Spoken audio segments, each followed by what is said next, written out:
Addis Ababa nunje chudisi finfinne jedi of jakalchisi. Oh baba.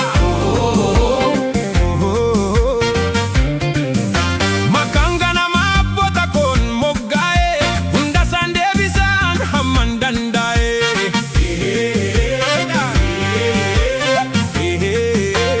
Finfinne kan gudicha gan fa firika kan Oromoo ta'u addunyaa tu beeka sirni chikaleessa Oromoo darare isa afaan tokko fi alaabaa tokkoon Finfinneetti of ijaare.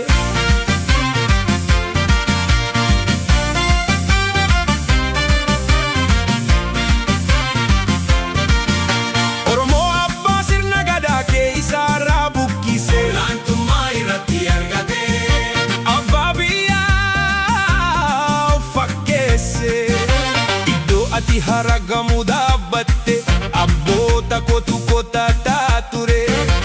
Iddoon ati hara warshaa dhaabbatte kan guraaraa lataa ture. Biyya sabdanuu Oromoon yoo ijaaru sirna naftanyaa cabse kan kaleessa saba biroo dararu. Ethiopia wineeti isa kamtuu diibame olaantummaa sabdanuutu haranuu fuumame.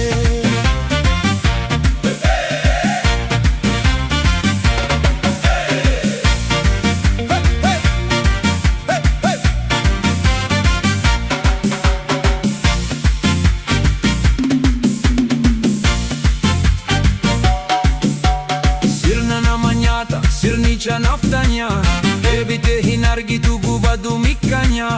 Alaabaan lumutti nati eegaa jirtu daldala keettu deebitee hin argitu. Itoophiyaa wineeti ishee nati feetu kan saba tokko qofa deebitee hin taatu. Si gadi jette akka bambiyaa si ajajetti jiraata. Bishooftuun bishooftuu jetta makaasaa ganamaatti deebisi hin deebifta. Finfinnee Adaamaa birbirsa gooroo hagamsaa chaffee annanii mujjaa jedhee dhalootatu seenaa iddootti deebisa. Sirni kee kaleessa Gojamii fi Gondoorii dhufee Oromoo Finfinnee buqqisee balbalasaa itti cufee. Attuu achi dhuftee abbaa biyyaa dibdee daariitti baastee. Hara maaltu kan kee gonaan sobdee boossee maraattee kan Finfinneetti marsee jiru galaana miti.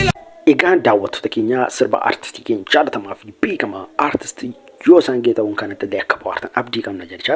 Akkasumas illee warroonni artistii Yosan ta'uu kana jaallatanii koomentii jalatti lakkoofsa lama barreessuun dagatina. Akkasumas illee artistiin keenya kun yeroo dhiyootti sirba yeroo dheeraatti dadhabee fi hedduu kan itti hidhame sirba jimma kan jedhullee baay'ee kan bareeduu fi hedduu kan namatti tolu kilippii fuuliidhaan qabatee YouTube mataa isaatii banatee irratti dhufuuf jedha yoo ta'eef hundumtu keessanuu viidiyoo kana immoo sheer godhan nama hedduu qaqqabsiisa. Artistiin keenya kun sirba isaas haaraa dhufaaru kanatti baay'ee kan namoota hedduurraan bukkeedhaan ga'atullee kan isa gargaarudha jechuudha daawwattoota keenya. Egaan daawwattoota keenya amma xumuraatu waan nu daawwattaniif galatoomaa isiniin jecha viidiyoo kan biraa amma walitti deemnutti immoo gama kiyyaan naqaatti.